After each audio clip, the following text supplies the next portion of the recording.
ADN, biométrie, imagerie, fichiers géants, les experts de la police technique et scientifique disposent de nouveaux outils technologiques pour mener leurs enquêtes, qu'elles soient sur des crimes, des attentats ou encore des catastrophes. Mais avant de recevoir notre invité et de nous glisser dans les laboratoires secrets de la police et de la gendarmerie scientifique, en haut à gauche de l'écran vient de s'afficher un pictogramme. En cliquant dessus, vous êtes automatiquement dirigé vers ce grand reportage signé Vincent Nouzil et illustré par Christophe Lepetit.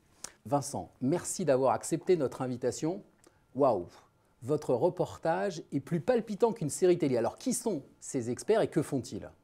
Ces experts sont des hommes, des femmes, des policiers, des gendarmes, la plupart diplômés d'études supérieures, des ingénieurs, des médecins, des spécialistes des dents qu'on appelle des odontologues, des spécialistes des empreintes, de l'ADN, des généticiens.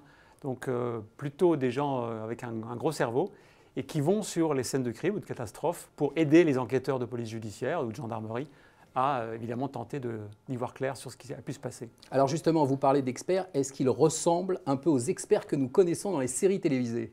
Alors non, parce qu'ils ne vont pas aussi vite que les experts. En 52 minutes, en général, une énigme est résolue dans les séries télé, alors que là, il leur faut souvent plusieurs jours, voire plusieurs semaines, plusieurs mois, mais ils vont relativement vite. Par exemple, dans le cas de l'enlèvement d'une jeune fillette, Bérénice, qui a eu lieu en mois d'avril, eh bien, il a fallu 40 heures au laboratoire de la gendarmerie pour identifier une empreinte génétique qui avait déjà été préalablement répertoriée. Je lis un extrait de votre reportage.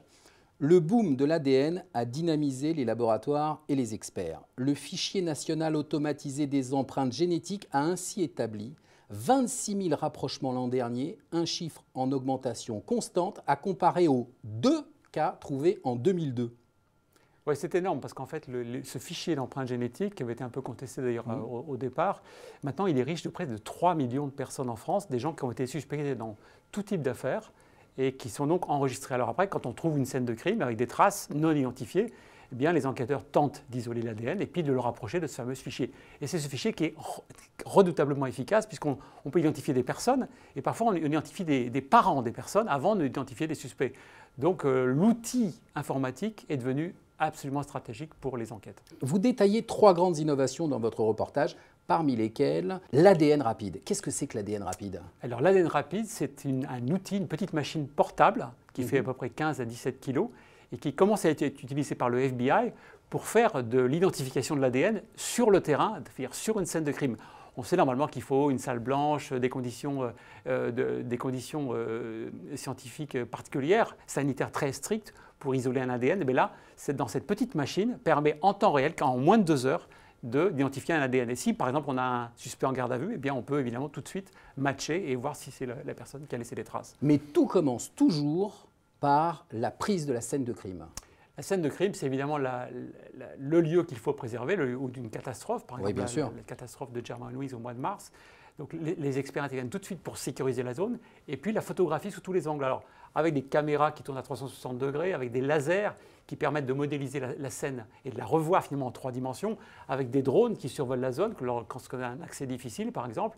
Et tous ces outils permettent de modéliser la scène et aux magistrats, aux enquêteurs ensuite de revenir finalement sur cette scène de crime sur ordinateur pour tenter de la revisiter. Donc la détection des indices est primordiale et vous parlez dans votre reportage du prélèvement des odeurs. Oui, c'était une nouvelle technique. Alors, si vous permettez Vincent, laissons le privilège aux lecteurs du Figaro Magazine de découvrir cette révélation. Merci de nous avoir fait découvrir ces coulisses. Le stylo pour le mot de la fin.